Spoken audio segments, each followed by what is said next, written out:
Welcome back. Today, we're going to bury a ghost. The 9-to-5 corporate mindset. In the US, we're obsessed with seat time. But for a solo mom, trying to work a straight 8-hour block isn't just unrealistic. It's a recipe for burnout. Your life doesn't happen in a straight line, and that's okay.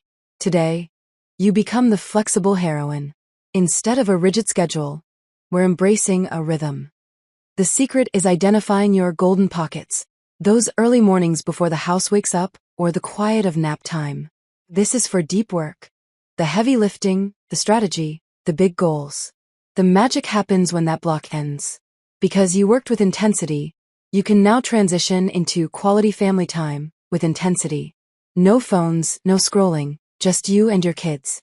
By separating these blocks, you stop that half-working, half-parenting fog that drains your soul. You aren't multitasking, you are sequencing. But what if you only have 30 minutes? That's where the Pomodoro Spike comes in.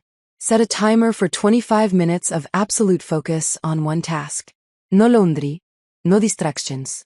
These short bursts are more powerful than 4 hours of distracted work. It's about velocity, not duration. Lastly, remember, flexibility isn't a lack of planning. If your kid gets sick, don't panic because the day is ruined. Just slide your blocks around.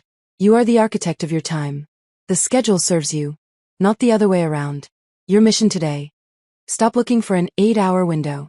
Find 3 25-minute pockets for tomorrow. Label them, protect them, and start working with your reality instead of fighting it. You've got this. See you in the next lesson.